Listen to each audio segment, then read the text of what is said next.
부족한 자들을 늘 인도하시고 모든 은혜로 채워주신 것을 인해서 감사합니다. 아버지 토요일 저희가 주님께 정한 시간에 다시 주님 앞에 하나님의 말씀을 연구하라고 하신 그 명령에 순종해서 저희가 나왔습니다. 아버지 하나님 약속하신 대로 진리의 영으로 인도해 주시고 또 주님께서 예비하신 그 큰 영적인 축복들을 저희가 허락해 주시기를 간절히 바라옵고 원합니다. 주님, 저희가 두려워하는 것은 참으로 믿고 그 말씀이 우리 안에 효과적으로 역사하여 참으로 저희가 그 순종을 통해 열매를 맺어야 하지만 주님, 야고보서에 말씀하신 것처럼 너희가 듣기만 하고 행치하지 않으로 스스로 속이는 자라고 말씀하신 것처럼 주님 바라옵고 원하오니 저희가 들을 뿐만 아니라 믿을 마음도 주시고 믿을 뿐만 아니라 순종해서 합당한 열매로 아버지를 영화롭게 할 수 있는 저희가 될 수 있도록 주님 축복해 주시기를 간절히 바라옵고 원합니다. 아버지 하나님 이 시간에 참으로 여러 형제들이 여러 가지 사정으로 참석하지 못했습니다. 아버지 하나님 있는 처소에 주님께서 동행해 주시옵시고 늘 주님께서 이 하나님의 말씀을 듣는 시간을 확보하고 여건을 마련해 주시기를 간절히 바라옵고 원합니다. 아버지 하나님 부족한 자에게 이 말씀의 사역을 맡기셨는데 이 귀하고 복되고 참으로 귀한 이 사역에 무지하고 무기력합니다. 주님 도와주셔서 약속하신 대로 진리의 영으로 인도하실 뿐만 아니라 주님의 영으로 충만하게 채우시고 모든 지혜와 명철을 다하셔서 이 말씀의 사역을 온전히 감당할 수 있도록 약속하신 대로 능하게 하시기를 이 시간에 간절히 바라옵고 이 시간을 통해 주님을 영화롭게 하고 우리 모두에게 큰 유익이 되도록 주님 축복해 주십시오. 우리 주 예수 그리스도 이름으로 기도하옵나이다.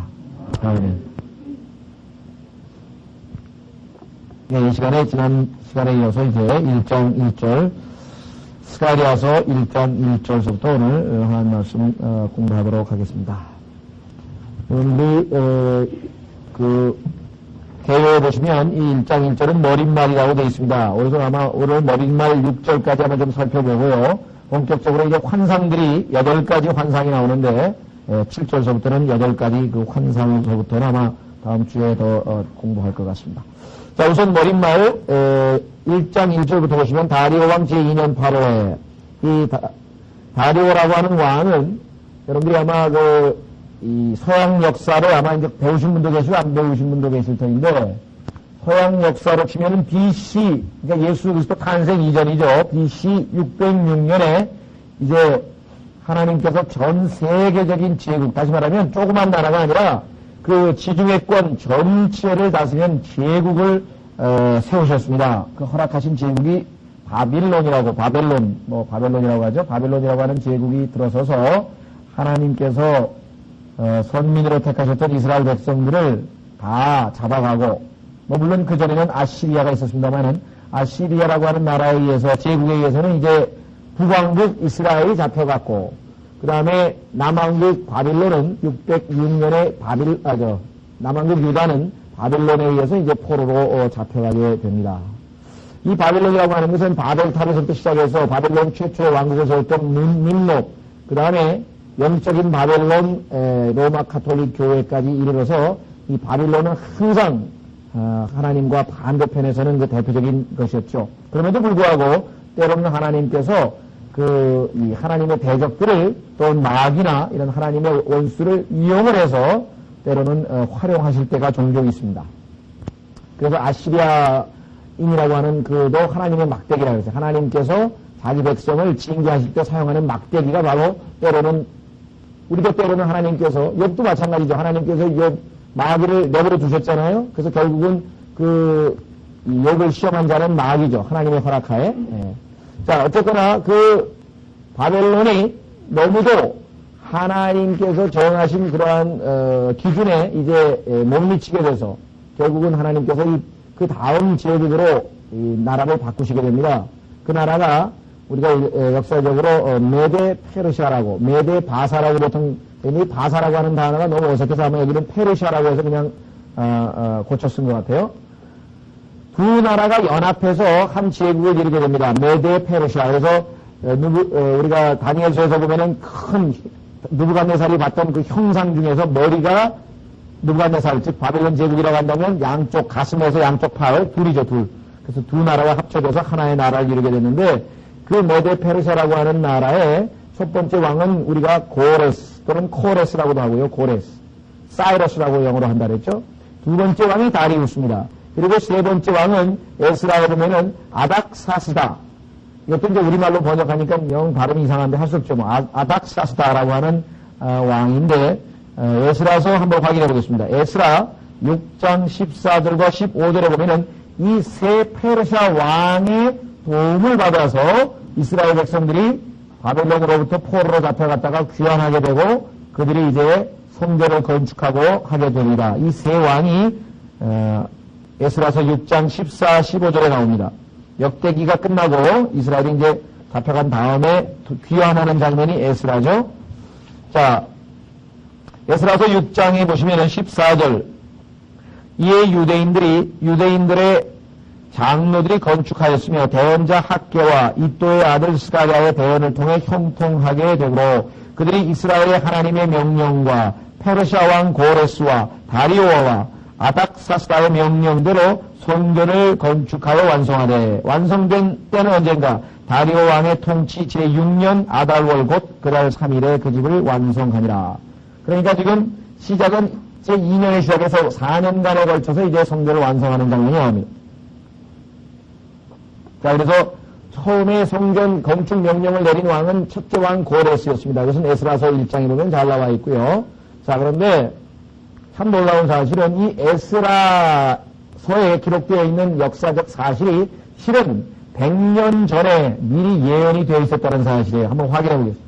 하나님께서 100년 후에 나타날 페르시아의 왕의 이름까지 가르쳐주면서 있을 일을 미리 말씀해 주신 것이 바로 이 사건입니다. 이사야서 44장. 이사야서 44장에 보시면 정말 이런 책은 없죠. 100년 후에 일어날 왕의 이름까지 지정해서 그 왕이 하게 될 일을 정확무하게 말씀하고 있는 책이 바로 성경입니다. 이사야서 44장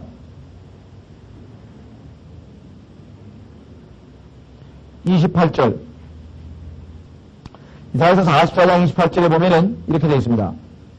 고레스에 대하여는 이르기를 그는 나의 목자라 그가 나의 기뻐하는 것을 다 행하리라 하며. 왜요?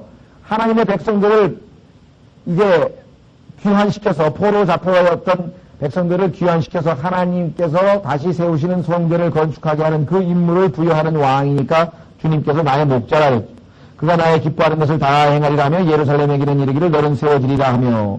이 세워지리라 한 사건이 지금 바로 스가랴를 통해서 이루어지죠. 성전에게는 이르기를 내 기초가 모이리라 하는 자니라.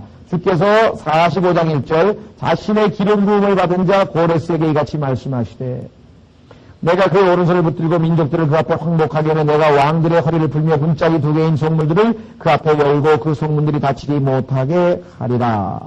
내가 너보다 앞서가서 구부러진 곳들을 곧게 하며 논문들을 쳐서 산산조각 내며 소빗장을 꺾고 내게 어둠의 보화와 은밀한 곳에 감춰진 재물을 주어 너를 지명하여 부르니. 이름을 명했어요. 고레스라고. 지명하여 부르는 나 곧 주가 이스라엘의 하나님인 줄을 내가 알게 하리라. 내가 나의 종 야곱 곧 내가 택한 이스라엘을 위하여 너를 지명하여 불렀나니 너는 나를 알지 못하였을지라도 나는 내게 이름을 주었노라. 100년 후에 있을 고레스 왕에게 이름까지 다 지어주고 해야 될 일들을 다 말씀해 주면서 내가 네 앞서가서 모든 일을 다 하겠다. 이것은 다니엘서에 보시면 5장인가 6장에 보죠. 거기에 보면은 그 고레스가 바벨론 왕국을 무너뜨리는 장면이 나옵니다. 벨샤살 왕이 망하고 승리하는 장면이 역사적으로 그대로 이루어지게 됩니다. 자, 이 다리우스라고 하는 왕은 다니엘서 5장을 보시면 62세 때 이제 왕이 되었습니다. 62세. 자, 뿐만 아니라 역사적으로 이 다리우스 왕에 대한 기록들이 많이 남아 있습니다. 참으로 위대한 왕이었고요.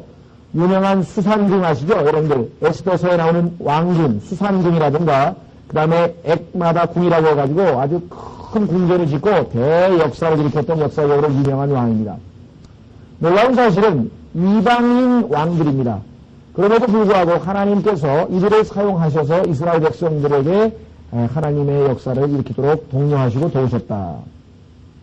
실제적으로 이 페르시아의 왕들은 상당히 지혜롭게 통치를 해서 보통 웬만한 왕국이 세워지면 오래 못 가죠. 전쟁이 있고 권력 다툼이 이루어지고 이런 법인데 약 200년간에 걸쳐서 아주 이 평화로운 시기가 지속이 되었었습니다. 뭐 여러분 잘 아는 것처럼 페르시아 왕들만 하나님이 사용하셨느냐? 그렇지 않죠. 역사적으로 보시면 파라오도 사용하셔서 이스라엘 백성들로 하여금 축복을 받도록 활용하신 것을 우리는 성경에서 잘 알 수가 있습니다. 자, 그래서 다리우스 다리오라고 하는 황제 제2년입니다. 다시 스가랴서로 가겠습니다. 역사적으로는 다리오 왕 제2년 8월에 주의 말씀이 이또의 손자여 베레갸의 아들인 대언자 스가랴에게 임하니라. 자, 지난번에 말씀드렸습니다. 이 아들이라고 하는 단어는 성경에서 때로는 손자에게도 쓰이고 때로는 자손에게도 쓰이고 때로는 사위에게도 쓰인다고 했습니다. 그래서 누가복음에 보면은 요셉, 마리아의 남편 요셉의 족보가 헬리의 아들 요셉이라고 시작이 돼요. 헬리의 아들 요셉. 그런데 헬리는 누구냐면 장인이거든요. 마리아의 아버지거든요. 그래서 성경에서 이 썬이라고 하는 아들이라고 하는 단어는 여러 가지로 사용된다고 하는 것을 염두에 두셔야 됩니다. 나홀이라고 하는 아브라함의 형제가 있었죠. 나홀. 그런데 그의 아들이 그의 손자가 라반입니다. 그래서 성경에는 그것을 아들이라고 기록해놨어요. 이런 기록들이 종종 나온다고 하는 것을 염두에 두시라고 말씀드렸습니다. 그래서 실제적으로는 이 성경에 보면은 이또의 손자, 여기는 제대로 나와 있지만 느헤미야에는 이또의 아들로 되어 있죠. 스가랴가 아들로 사용된다고 하는 것.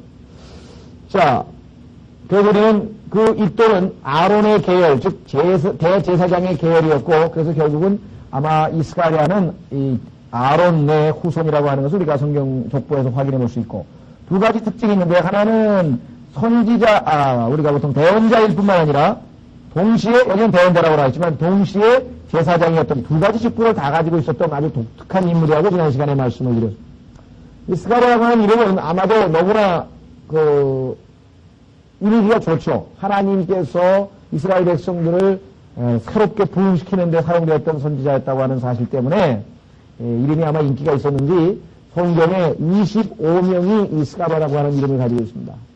아주 동명이인이 굉장히 많죠. 그러니까 스가랴라고 하는 이름은 유명한 이름인데, 이름은 의미가 무엇이냐? 히브리어로 야, 스가랴 할 때 맨 끝에 야라고 하는 것은 하나님입니다. 하나님의 이름이죠. 그래서 스가랴라고 하는 이름은 하나님께서, 여호와죠. 여호와께서 기억하신다라는 뜻입니다. 그런데 그 아버지의 이름은 베레갸죠. 베레갸. 갸도 여기 야자 들어갔잖아요. 이것은 여호와께서 축복하신다는 뜻입니다. 그 다음에 그의 할아버지 이또라고 하는 이름은 그의 이름으로, 그분의 이름으로라는 뜻이에요. 그러니까 여기 나와 있는 세 할아버지와 아들과 손자 세 사람의 이름을 합치면은 어떤 말이 되냐면 하나님께서 그분의 이름으로, 여호와께서 그분의 이름으로 축복하시기 위해서 기억하신다. 이렇게 되는 거예요. 근데 이 내용이, 이 이름 세 가지가 이 전체 주제하고 정확하게 맞아떨어집니다. 하나님께서 이스라엘을 일으켜서 다시 그분의 이름으로 축복하시기 위해서 기억하고 잊어버리지 아니하고 기억하고 계신다라고 하는 참으로 히브리어 이름이 갖는 의미가 영적으로 이렇게 큰 교훈이 됩니다. 자, 2절. 주가 너희 조상들을 심히 기뻐하지 아니하셨느니라. 이 심이라고 하는 말이 이 성경에 다음 두 군데서 쓰였는데 한번 확인해 보겠습니다. 다니엘서 6장 14절. 다니엘서 6장 14절에 보면은 유명한 이야기가 나오죠. 왕이 관료들에게 속아가지고 자기가 사랑하는 그 다니엘을 할 수 없이 풀무불에 집어넣을 수밖에 없었죠. 다니엘서 6장 14절.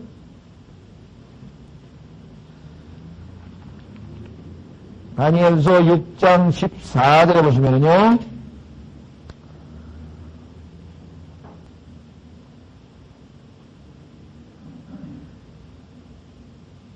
13절서부터 보시면 그들이 왕 앞에서 대답하여 이르되 오 왕이여 유다의 포도들의 자손에 속한 저 다니엘이 왕과 왕이 도장을 찍은 그 칙령을 중히 여기지 아니하고 하루에 3번씩 청원하나이다 하니 아무에게도 기도 못하게 만들고 왕이 만든 그 소위 말하면 형상에게만 그렇게 절하도록 만들어놨는데 14절 왕이 이 말을 듣고 자기 자신을 심히 못마땅하게 여기고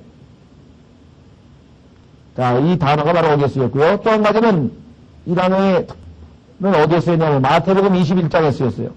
이 마태복음 21장에 보면은 심히란 말이 또 한 번 나오는데요. 어떤 말인가 한번 보세요. 어떤 상황에서 이 단어가 쓰였나?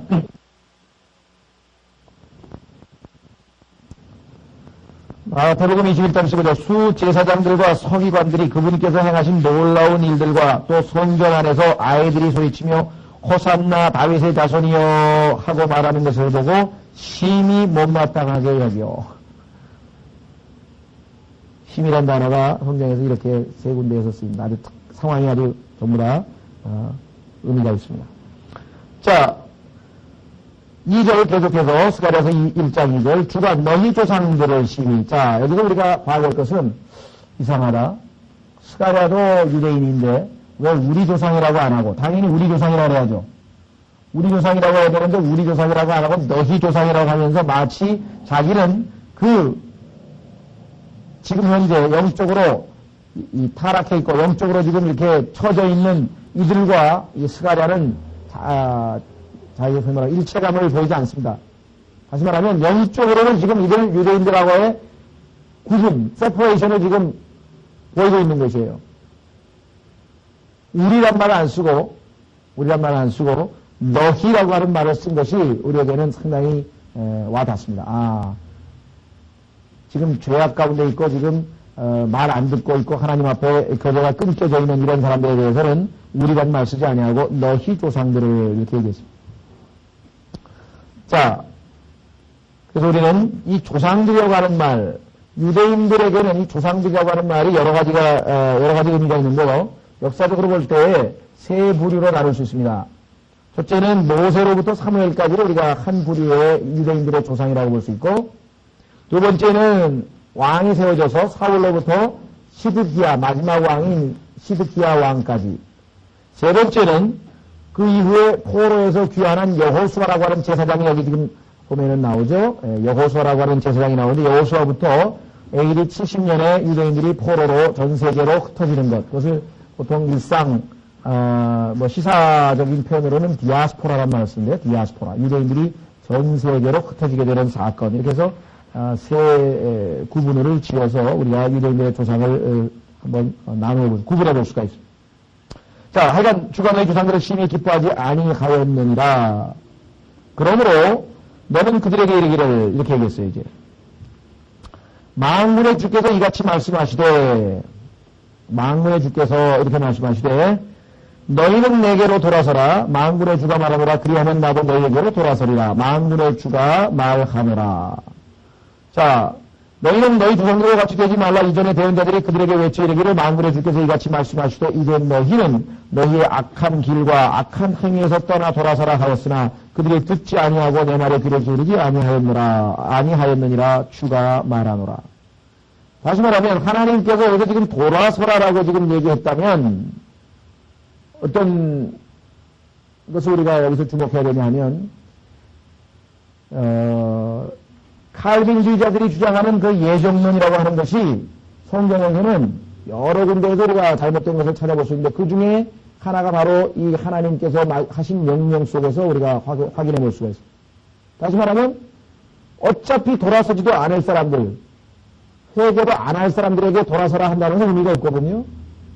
그러니까 하나님께서 모든 것을 다 예정해 놨다면 여기서 무슨 돌아서라든가 그러면 내가 너희에게 돌아서겠다든가 이런 말은 성립이 안 된다는 말이죠. 모든 것이 예정되어 있는 것이 아니고 하나님께서 우리가 첫 번째, 다시 말하면 우리가 하나님께 먼저 반응하는 것을 보고 하나님께서 거기에 따라서 반응하시겠다고 하는 것을 보면 칼빈주의적인 예정론이라고 하는 것은 분명히 잘못된 것을 우리가 확인해 볼 수가 있습니다. 실제적으로 성경에 그런 구절이 굉장히 많습니다. 그러니까 칼빈주의자들이 그런 구절들을 다 빼고 자기들에게 유리한 구절만 몇 개 뽑아가지고 이 소위 말하면 예정론을 옹호하는데 역대하 7장 14절 보겠습니다. 역대하 7장 14절에도 하나님께서 분명하게 말씀하시는 구절이 나옵니다. 역대기하 7장 14절 내 입으로 일컫는 내 백성이 자기들의 악한 길에서 떠나 자기를 낮추고 기도하여 내 얼굴을 구하면 조건이 붙어 있어요. 내가 하늘에서 듣고 그들의 죄를 용서하고 그 땅을 고치리라. 즉 하나님께서는 항상 인간이 하나님의 명령에 어떻게 반응하는가가 첫 번째고 거기에 따라서 하나님의 대응이 다 달라진다고 하는 사실. 다 정해져 있는 것이 아니라고 하는 사실이죠. 어떤 사람은 그렇지만 성경에 보면 하나님께서 정하신 일들은 반드시 이루어진다고 하지 않았습니까? 그렇습니다. 하나님께서 하신 약속 자체는 없어지지 않아요. 그러나 그 약속의 성취는 하나님께서 때에 따라서 하나님께서 늦추실 수 있고 당기실 수 있고 하나님에게 달려 있습니다. 즉 하나님께서 정하신 그 거룩한 기준이 달성될 때에 하나님께서 약속을 성취시키는 것이지 그 약속을 성취시키는 것이 인간이 하나님에 대한 반응과 아무 상관없이 그저 기계적으로 하나님께서 정해놓은 때에 그냥 다 성취시키느냐, 그게 아니라고 하는 사실. 자, 그래서 우리는 죄인인 인간이 먼저 하나님 앞에 첫 번째 우선 해야 될 일을 할 때 거기에 따라서 하나님께서는 응답하시고 축복하신다는 것. 이런 구절들은 성경에 많이 있는데 구약에서 여러분 한 두 구절 봤으니까 신약에서 한 군데만 찾아보겠습니다. 야고보서 4장 8절입니다. 신약 성경에도 야고보서 4장 8절에 보면은 하나님 앞에 먼저 가까이 다가오면 하나님께서도 가까이 하시겠다는 거예요. 순서가 야고보서 4장 8절. 하나님께 가까이 나아가라. 그리하면 그분께서 너희에게 가까이 오시리라. 모든 것이 미리 정해진 것이 아니라고 하는 사실이죠. 그래서 항상 인간은 먼저 이니셔티브를 지어야 됩니다. 하나님의 명령에 내가 어떻게 반응하느냐에 따라서 하나님의 반응도 다 달라지는 거예요. 다 정해져 있는 게 아니에요, 미리. 자, 다시 스가랴서로 돌아오셔서 여기서 만군의 주라고 하는 표현, 이 만군이라고 하는 표현은요, 이게 영어로 이제 호스트라고 하는 겁니다, 호스트. 이 호스트라고 하는 단어는요, 여러분들, 군대란 뜻인데요. 요즘에 현대 영어에서는 이 호스트라고 하면은, 파티나 큰 행사를 주관하는 자를 얘기합니다. 예를 들면은 우리나라에서 지금 김대중 대통령이 얼마 전에 미국을 갔죠? 그러면은 부시 대통령이 호스트가 되는 거예요. 그리고 김대중 대통령이 손님이 되는 것이고. 그래서 초청을 주관하는, 그래서 파티를 주관한다거나 아니면 만찬을 주관한다거나 이렇게 됩니다. 그래서 오늘날에는 우리나라가 월드컵을 몇 년인가요? 주최하죠? 그러면 그 주최국이라고 할 때도 호스트 컨트리라는 말을 쓰는 거예요. 호스트 컨트리. 그 다음에 그 부인은 이제 호스테스가 되겠죠. 그러니까 이 호스테스란 말은 다 좋은 단어였는데 이상하게 돼가지고 무슨 술집 여자가 호스테스가 되고 술집 남자가 호스트가 돼가지고 호스트 바 이런 하나님 말씀이 상당히 왜곡되어 있습니다. 그런 단어는 무지무지하게 많아요. 영어 역사를 거슬러 올라가면요, 좋은 단어가 나쁜 의미로 왜곡되어지는 것은 어마어마합니다. 여기에도 바로 엔트로피가 적용이 되는 거예요. 즉, 죄의 법이 낡아지는, 잘못되어지는 모든 법칙이 여기에도 적용이 됩니다. 성경에서 얘기하는 생명수라고 하는 부엘세바라고 하죠. 부엘이라고 하죠. 우리는 B-E-E-R, beer.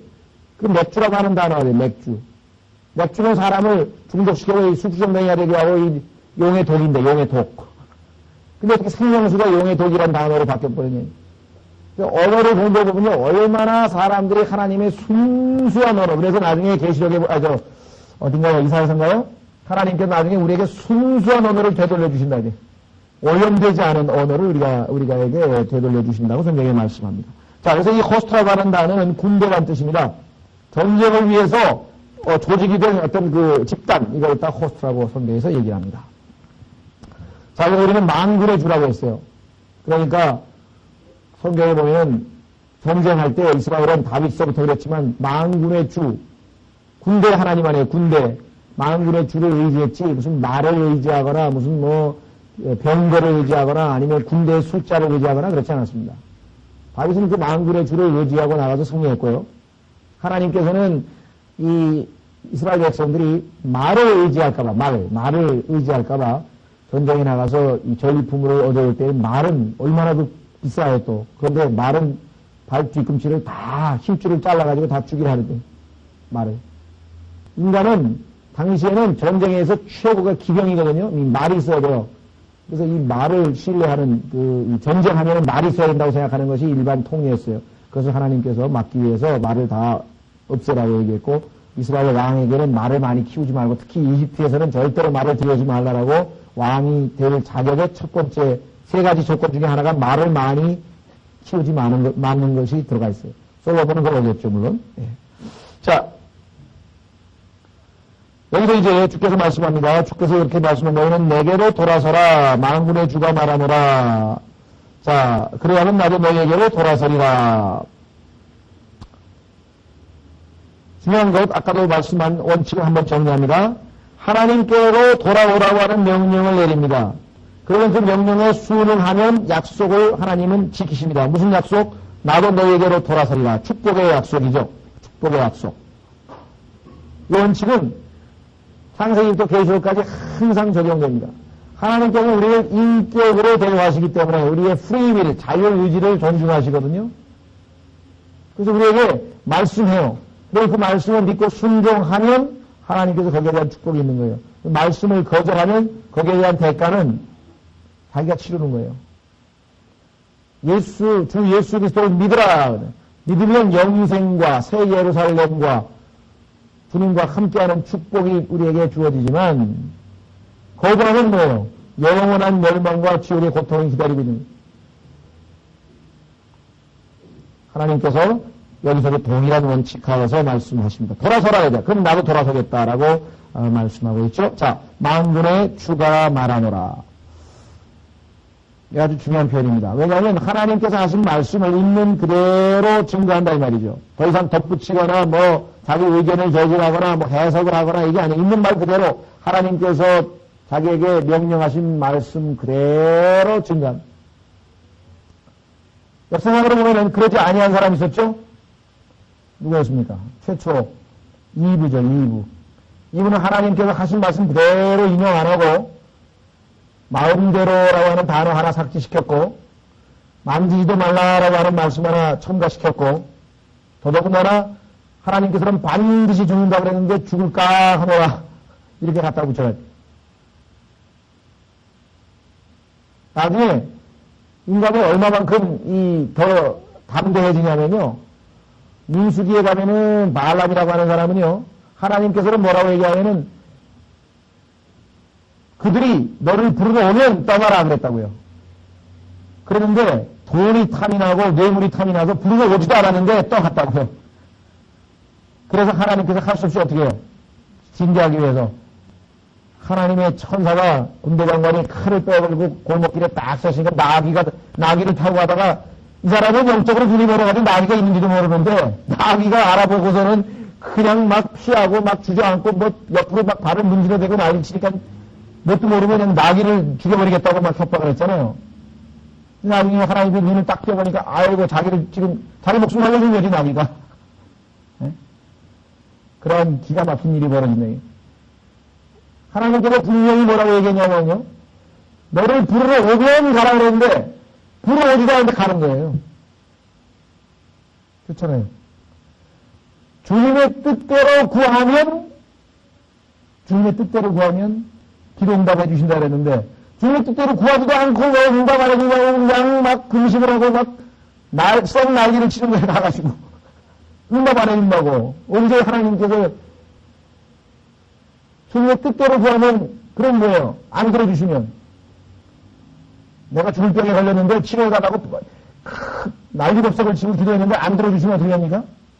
하나님의 뜻은 안 들어주는 게 뜻이잖아요. 그게 바울이 그걸 벌써 깨달아요. 바울은 3번 기도해. 육체의 가시를 좀 없애달라고 사탄의 가시인가요? 육체의 가시, 사탄의 가시 헷갈리네. 하여간 그 중한 병을 고쳐달라고 3번 기도했는데 하나님께서 안 들어주셨잖아요. 그게 하나님 뜻이라 이거. 왜? 네가 교만할까봐 너에게는 그 병이 있어야 했네. 너무나 큰 계시도 보고 셋째 하늘로 갔다 오고 이게 뭐 진리도 계시 너무 많이 엄청난 것을 알고 있기 때문에 틀림없이 교만해질 수밖에 없다. 그래서 너는 항상 아파야 될 수밖에 없다. 이게 하나님 뜻이거든요. 그러니까 얼마나 많은 사람들이 낭비냐 이 낭비. 기도할 때 항상 물어봐야 돼요. 하나님 뜻입니까? 그리고 기도한 다음에 맨 끝에 예수님처럼 기도해야 돼요. 내 뜻대로 마옵시고 아버지의 뜻대로 하옵소서.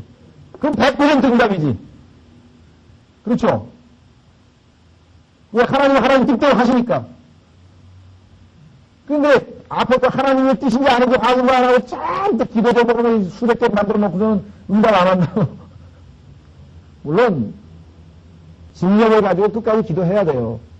기도는 열심히 하지 말라는 소리는 아닌데 기도하는 이유가 뭐냐 이게 내 뜻을 하나님의 도움을 빌어서 관청하려고 그런 기도는 좀 하나님께서 잘못하면 들어주시긴 들어주시는데 그러면 나쁘요. 축복이 아니고 저주라니까요. 축복이 아니고 저주라고요.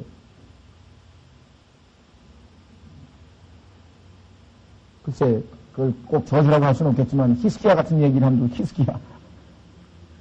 하나님께서 이제 됐다. 이제 죽을 준비하라 그랬더니 아유 억울하다 그러면서 그냥 내가 하나님을 위해서 이렇게 일을 많이 하고 막 그냥 어떻게 이렇게 하나님을 위해서 열심히 살았는데 벌써 데려가시냐. 그러니까 하나님께서 좋다 그래 치료해가지고 15년 더 살게 했더니요. 그 사이에 므낫세라고 하는 아들을 하나 낳는데 이 아들이 유다를 하나님의 심판을 자초한 장본인이에요. 하나님께서 내가 그 므낫세의 죄 때문에 반드시 유다를 심판하는데 결국은 하나님께서 시스기야가 낳은 그때 하나님이 데려갔으면 므낫세 안 났을 텐데 어떠세요? 적절한 예가 여기 뭐예요? 만약에 여러분들이 쓸데없이 예를 들면요 방언 달라고 금식 기도 한 20일 해보세요. 방언 안 주시나? 주신다고 허락하신다고. 근데 그게 그 얘기가 뭐예요? 완전히 빗나간 게 잘못된 체험을 든 하나님께서 너무 억지로 주장하면 할 수 없이 허락하시면 괜히 손해만 보는 경우가 자 그래서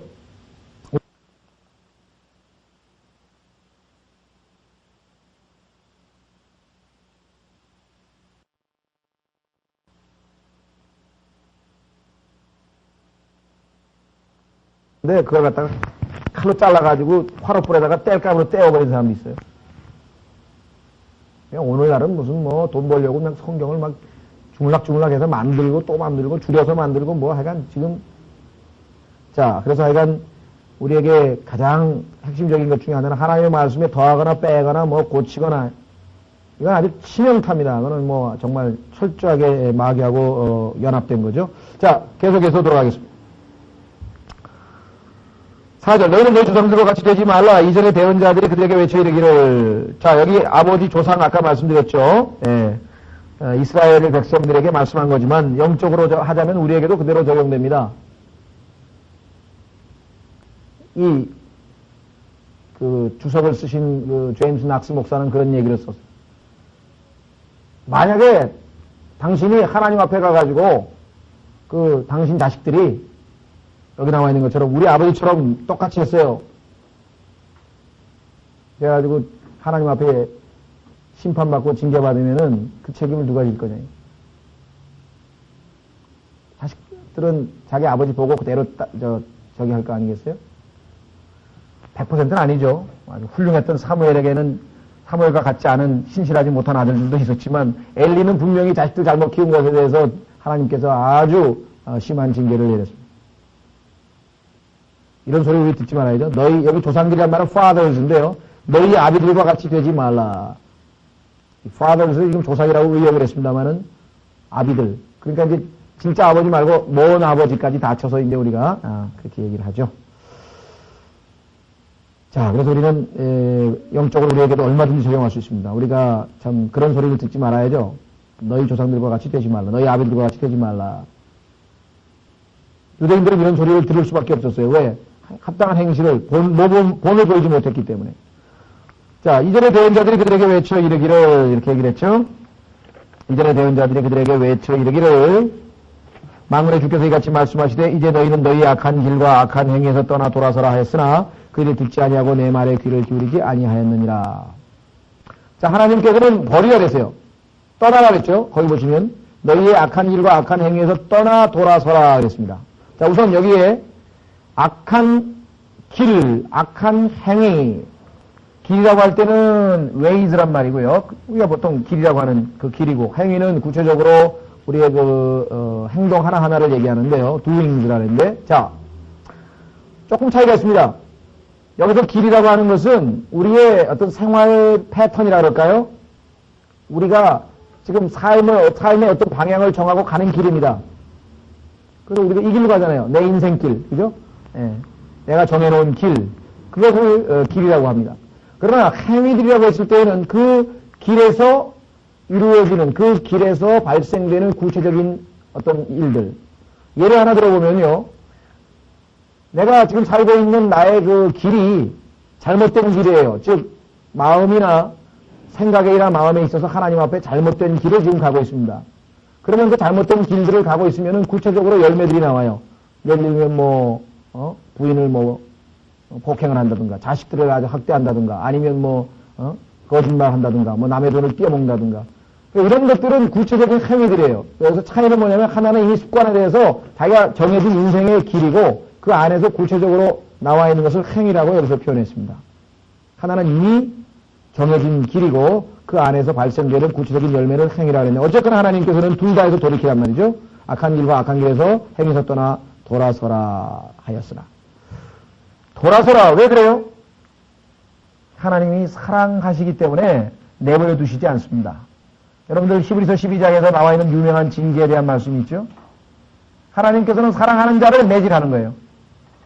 말 잘 들어도 매질해요. 그게 그리스도인들이 이해 못하고 있는 문제가 거기에 나와요.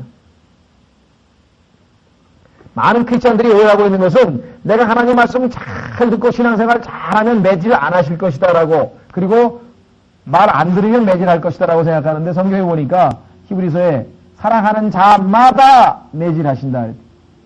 그래서 우리는 이 사실을 알아야 욥과 같은 경우 왜 의인이 고통을 당하는가 그걸 알 수가 있죠. 이 사실을 많은 사람들이 모르기 때문에 아주 신앙생활에 힘겨워하는 거예요. 사랑하는 자마다 매질한다고 성경에 분명하게 말씀했습니다. 여기서 지금 하나님께서 사랑의 어떤 외침이시죠? 돌이키라 이래요. 돌이키라. 사랑하시기 때문에 돌이키라고 대언자를 보내고 또 보내고 또 보내고 또 보내고 나중에 안 되니까 뭐예요? 아들까지 보내셨잖아요. 유대인들에게 아들까지 보내셨죠. 두 번째로 여기에는 하나님의 거룩이 나타나 있습니다. 거룩. 무슨 소리냐면 안 돌이키면 하나님하고 너하고 나하고 같이 할 수가 없어요. 교제가 안 돼. 교제가. 왜? 하나님은 너무나 순결하셔서 차마 악을 보지 못하신다 그랬잖아요. 그러니까 이스라엘 백성하고 하나님은 교제를 하고 싶으신데, 같이 있고 싶으신데, 축복하고 싶으신데, 더럽기 때문에, 추하기 때문에 하나님은 같이 있을 수가 없는 거예요. 그래서 디모데 후서에서도 보면 하나님께서 쓰시는 그릇은 질그릇이든 금그릇이든 귀한 그릇이든 귀하지 않은 그릇이든 그게 중요한 게 아니라 깨끗한 그릇이냐 더러운 그릇이냐가 바로 하나님 앞에 쓰임을 받느냐 안 받느냐의 기준이지, 귀하고 귀하지 않고는 하나님 앞에 아무런 기준이 아니라는 것입니다. 많은 경우에 우리가 하나님 앞에 깨끗한 그릇으로 쓰임받지 못하는 경우가 많아요. 나를 통해서 하나님의 말씀이 전달되고 나를 통해서 하나님의 모습이 전달되는데 우리가 많은 부분에서 왜곡시킨다 이 말이죠. 자, 그래서 하나님께서는 여기서 돌이키라고 하는 말씀 속에는 두 가지를 봐야 됩니다. 하나님의 사랑, 이스라엘 백성을 향한 사랑, 물론 우리를 향한 사랑. 두 번째는 하나님의 거룩하심. 왜? 깨끗하게 돼야 같이 하죠. 여러분들 탕자가 집에 오자마자 아버지가 하신 일이 뭔지 아세요? 목욕시킨 거예요. 뭐죠? 깨끗이 씻겨가지고 옷 입혔잖아요. 그래야 아버지 밥상에서 밥 먹지. 그렇지 않아요? 돌아오면 예수 그리스도의 피로 우리를 씻겨가지고 함께 거하실 수 있는 거죠. 밖에서 실컷 놀고 더럽히진 아이가 와가지고 밥 먹으려고 그러면 어떻게 안 되지. 손부터 씻고 오라 그러잖아요. 그것입니다. 여기서 지금 하나님은 거룩하시다고 하는 사실을 우리는 여기서 한 가지 배울 수가 있습니다. 자, 또 한 가지 배울 수 있는 것은 너희의 죄라는 너희의 악한 길, 너희의 악한 행위. 하나님은 각자에게 모든 책임을 물으십니다.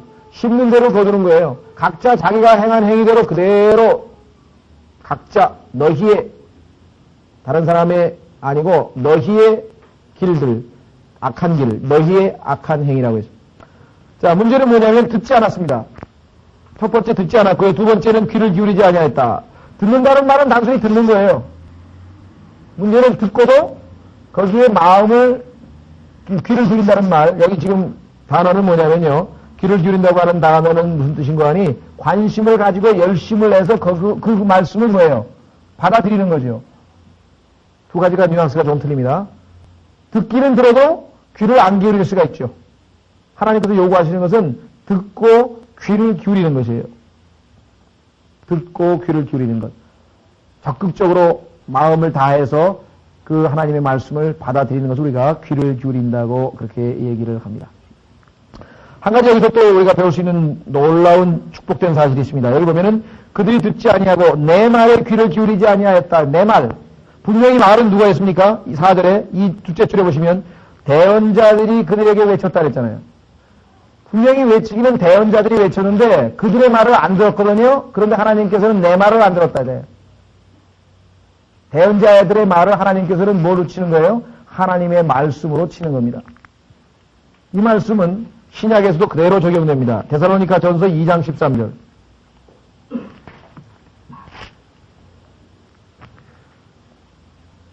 우리가 교회에서 예배 드릴 때 그 목사가 설교하죠.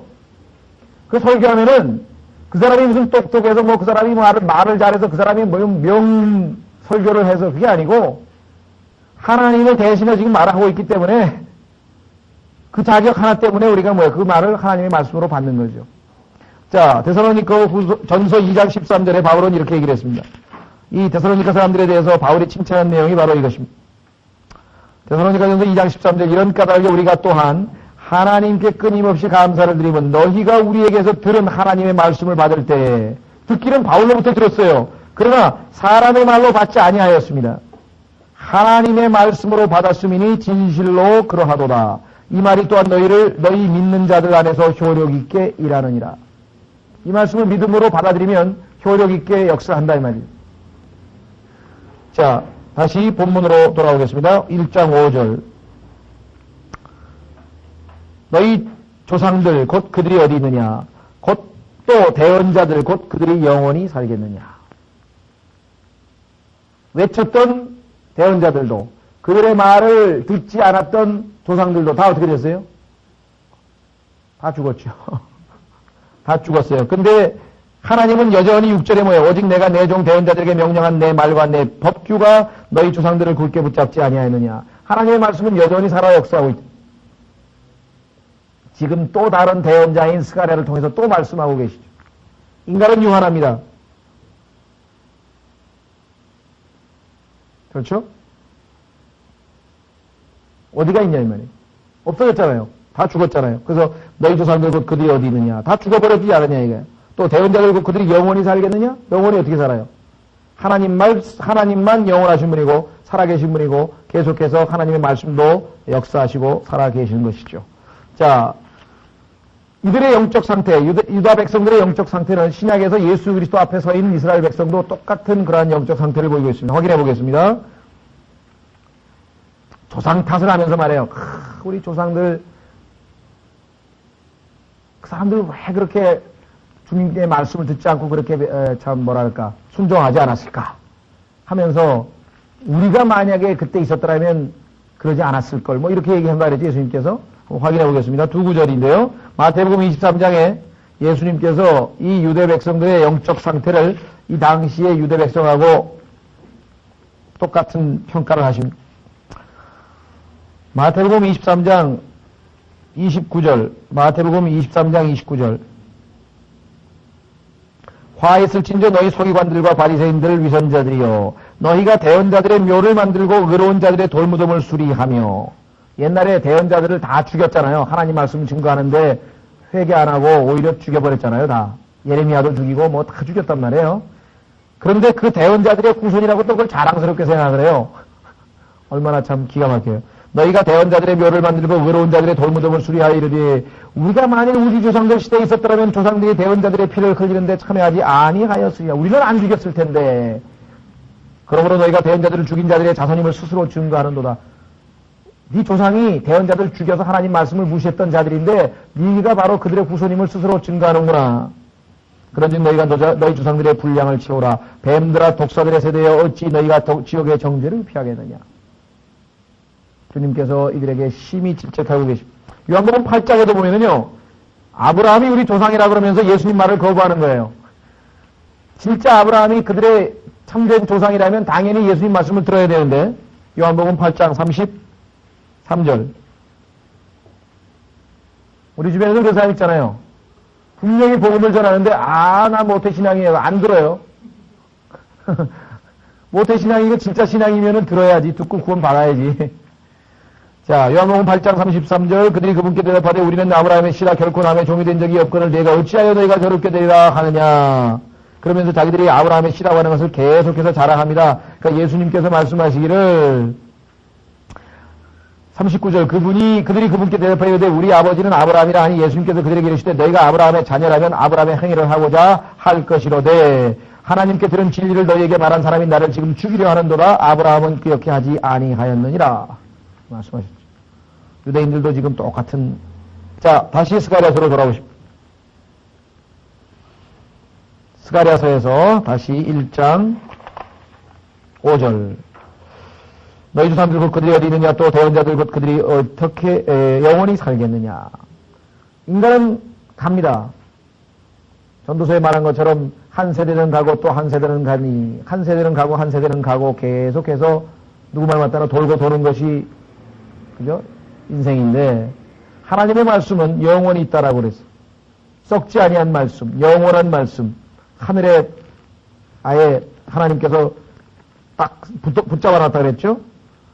유명한 구절들 중에서 한 구절만 보겠습니다. 마태복음 24장 35절 영원 무궁한 하나님의 말씀. 그래서 다시 스가랴를 통해서 하나님의 말씀은 울려 퍼집니다.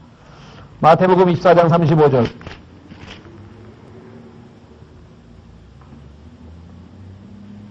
하늘과 땅은 없어지겠으나 내 말들은 없어지지 아니하리라. 인간은 죽지만 하나님의 말씀은 없어지지 아니하리라. 이 말씀이나 마찬가지죠. 지금 스가랴서에도. 예. 자, 6절로 가겠습니다.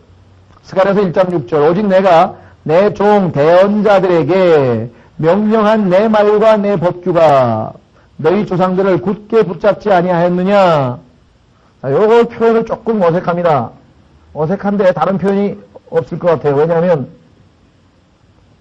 여기 지금 너희 조상들을 굳게 붙잡지 아니하였느냐.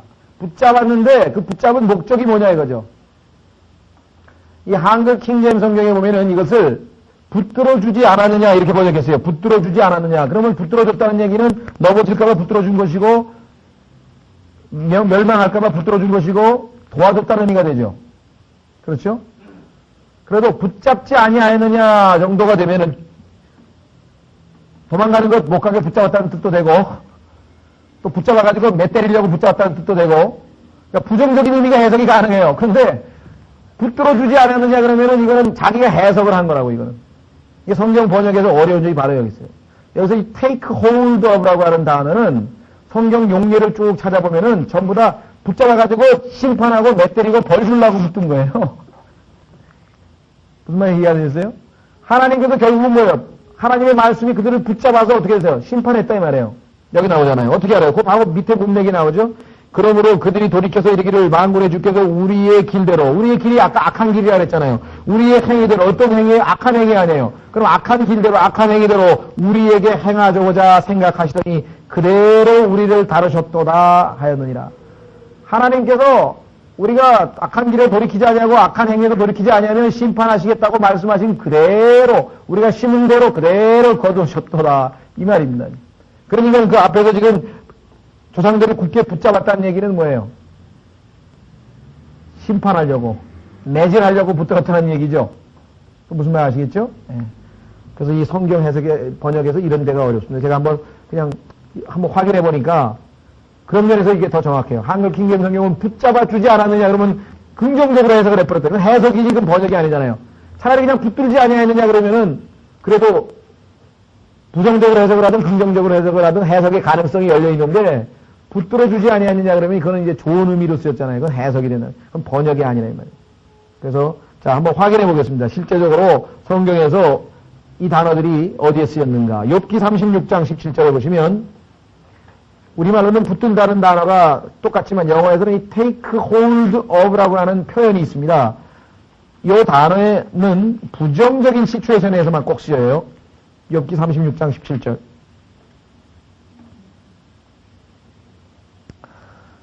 그러나 그대가 사악한 자가 받을 심판을 이루었으니 공의와 정의가 그대를 붙잡는도다. 뭐 심판하려고 공의와 정의가 그대를 붙잡는도다. 그렇죠? 또 시편 69편 24절. 시편 69편 24절.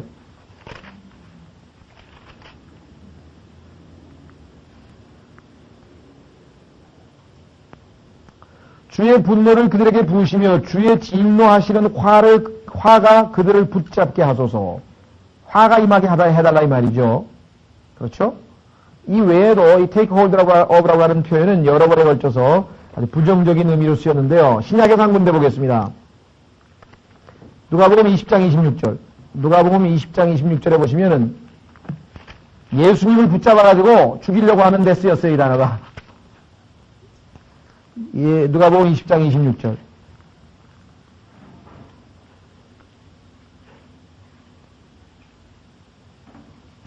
누가복음 20장 26절. 그들이 백성 앞에서 그분의 말씀을 능히 책잡지 못하고 그분의 대답에 놀라며 잠잠하니라. 이렇게 있죠? 그래서 이 책잡지 못한 단어가 지금 영어의 단어하고 똑같은 단어예요. 이게 take hold of예요. 능히 붙잡지 못하고. 하나님의 말씀이 붙들리나요?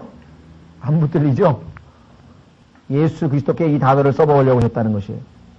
자, 그래서 성경에 보면은요, 우리를 붙드는 게 있어요.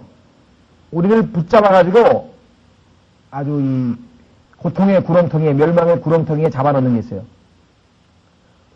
슬픔이 우리를 take hold of 한다. 우리를 붙들어버리네.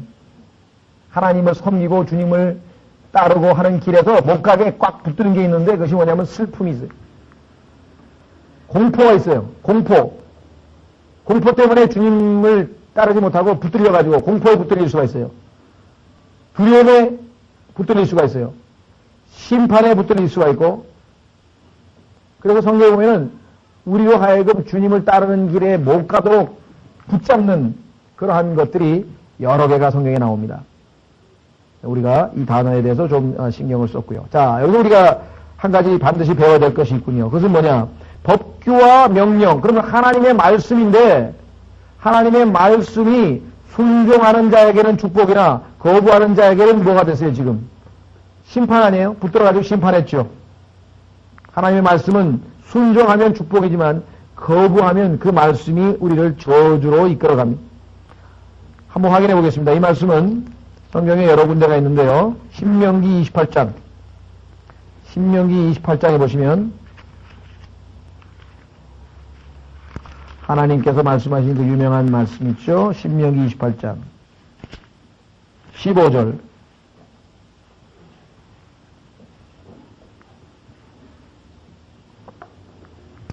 신명기 28장 15절.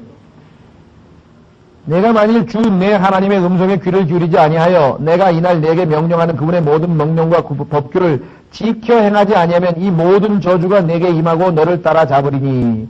그 모든 저주가 뭐예요? 16절서부터 무려 68절에까지 이르는 모든 내용이에요. 그 하나님의 말씀에 기록된 저주가 그대로 임하는 거예요.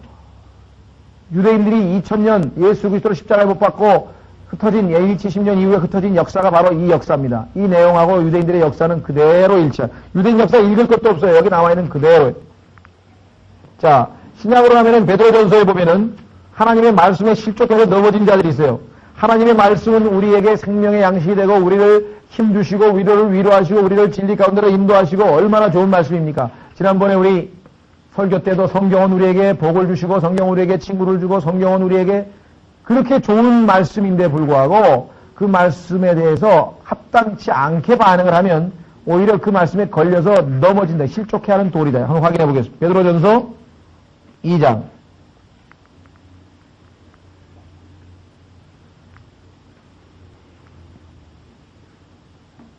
8절 7절부터 보시면요. 그러므로 그분께서 너희 믿는 너희에게는 보배로우시나 순종하는 자들에게는 건축자들이 거부한 그 돌이 되셨느니라. 바로 그 돌이 모퉁이 mol들이 되고 걸림돌과 실족하게 하는 바위가 되었나니 그들은 순종하지 아니하여 어떻게 됐어요? 말씀에 걸려 넘어지고 또한 그렇게 되도록 정하여졌느니라. 말씀에 걸려 넘어지는 것이에요. 축복이 되는 것이 아니라. 자, 그래서 우리는 다시 6절로 스가랴서 마지막 6절로 오겠습니다.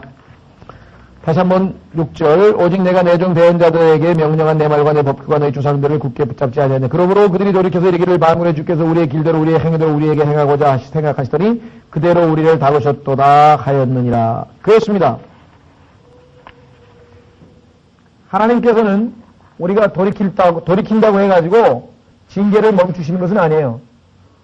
오히려 징계를 끝까지 인내하고 치러냈을 때, 그렇죠? 그 이후에 축복이 오는 겁니다. 징계 자체를 멈추진 않아요. 징계라는 단어는 이 디시플린인데, 이 디시플린이라고 하는 단어는 훈련이라고 하는 뜻으로 쓰이거든요. 훈련. 그러니까 성경에서 말씀하시는 징계라고 하는 것은 훈련과 연관이 되어 있어요. 훈련을 중간에 중단시키면 훈련 효과가 나타나나요? 때로도 그러니까 하나님께서 우리에게 내신 징계는 그것이 하나님 뜻이기 때문에 우리가 끝까지 잘 견디어서 이겨내면 그 의의 열매가 맺힌다고 히브리서에 말씀하셨죠. 그래서 우리는 하나님께서 여기 말씀하신 대로 우리가 마지막 한 구절 히브리서 징계에 관한 말씀 12장 읽고